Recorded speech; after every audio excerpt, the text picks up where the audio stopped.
Students, partial derivatives हमने काफ़ी detail में डिस्कस किए थे।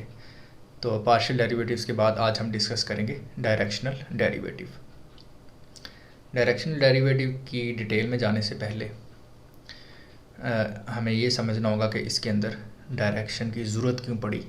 इसमें डायरेक्शन का क्या मतलब है। कैलकुलस 1 के अंदर जब भी हम डेरिवेटिव फाइंड आउट करते हैं तो वहाँ पे हमें किसी भी किस्म की डायरेक्शन की ज़रूरत नहीं पड़ती,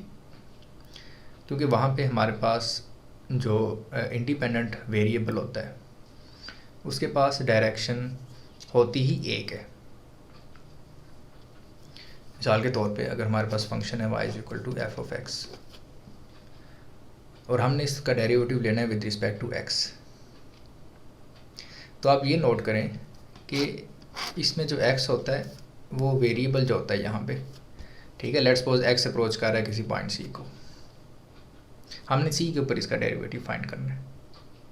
यहाँ पे कोई भी कर्व है हमारे पास, तो इस पॉइंट c के ऊपर इस फंक्शन का जो डेरिवेटिव है वो, ठीक है, टेंजेंट लाइन की स्लोप क्या है, यानी इस पॉइंट के ऊपर इस फंक्शन का डेरिवेटिव क्या है, ये हमने फाइंड करना है। तो हम कहते हैं जी x अप्रोचेस टू c, कि x जो है वो c को अप्रोच कर रहा है। तो इसका डेरिवेटिव का जो फार्मूला बनता है वो हमारे पास कुछ इस टाइप का बनता है, dy/dx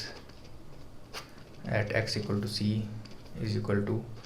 limit x approaches to c f(x) minus f(c) divided by x minus c। तो यहाँ पे नोट करें कि x अप्रोच किसे कर रहा है, c को, लेकिन जब x c को अप्रोच कर रहा है तो x के पास सिर्फ एक डायरेक्शन ही अप्रोच करने के लिए मौजूद है, हॉरिजॉन्टल डायरेक्शन। x ऐसा नहीं है कि x यहाँ से आगे इस तरह से अप्रोच कर रहा है, यहाँ से अप्रोच कर रहा है, यहाँ से अप्रोच कर रहा है c को।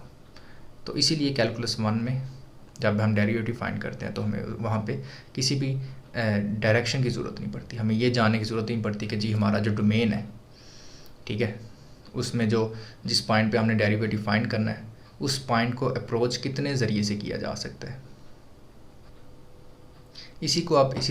तरह से भी कह सकते हैं कि derivative with respect to x का मतलब ये है कि ये जो पॉइंट है इसमें जो वेरिएशन आ रही है वो सिर्फ और सिर्फ विद रिस्पेक्ट टू x आ रही है, और विद fy यानी partial derivative with respect to y का मतलब ये है कि इस पॉइंट के अंदर जो वेरिएशन आ रही है, जो ये पॉइंट चेंज हो रहा है वो अलोंग y एक्सिस चेंज हो रहा है, इसमें जो वेरिएशन आ रही है वो विद रिस्पेक्ट टू y आ रही है। लेकिन अगर ये पॉइंट कुछ इस तरीके से मूव करता है सच दैट कि इसके अंदर जो x है, x कंपोनेंट में भी चेंज आ रही है और y कंपोनेंट में भी चेंज आ रही है। x ये था और y तो ये था, और कुछ देर बाद ये पॉइंट पहुंच जाता है यहाँ पे x plus delta x and y plus delta y। तो अगर डोमेन में दोनों वैल्यूज़ चेंज हो रही हैं, यानी x की वैल्यू भी चेंज हो रही है और y की वैल्यू भी चेंज हो रही है, तब जो फंक्शन है हमारे पास, जो फंक्शन का रेट ऑफ चेंज है with respect to both x and y,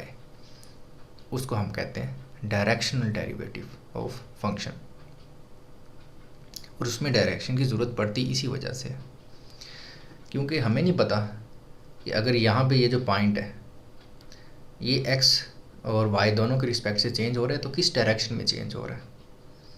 जैसे कि यहाँ पे हमने देखा कि ये डायरेक्शन फिक्स थी, लेकिन यहाँ पे तो कोई भी डायरेक्शन हो सकती है, ये इस डायरेक्शन में भी चेंज हो सकता है, ये पॉइंट इस डायरेक्शन में भी मूव हो सकता है, इस डायरेक्शन में भी मूव हो सकता है। तो इसका मतलब ये है कि हमें डायरेक्शन को स्पेसिफाई करने की ज़रूरत है। अब डायरेक्शन को हम कैसे स्पेसिफाई कर सकते हैं, तो वो हमारे पास वेक्टर्स होते हैं। वेक्टर्स के साथ हम किसी भी डायरेक्शन को बड़ा इजीली अपने फार्मूला के अंदर शामिल कर सकते हैं। तो इसीलिए जब भी डायरेक्शनल डेरिवेटिव की बात आती है तो उसमें हमारे पास एक ऐसा वेक्टर होता है जिस वेक्टर के अंदर, जिसकी डायरेक्शन में हम अपना डायरेक्शनल डेरिवेटिव कैलकुलेट करना चाहते हैं, जिसकी डायरेक्शन में,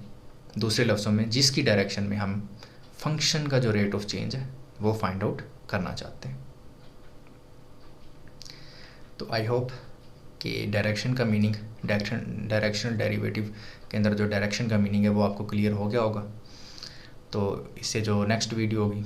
उसके अंदर हम इसकी जो मैथमेटिकल फार्मूला है वो देखेंगे और उस मैथमेटिकल फार्मूला के थ्रू हम क्वेश्चंस को कैसे सॉल्व कर सकते हैं वो देखेंगे।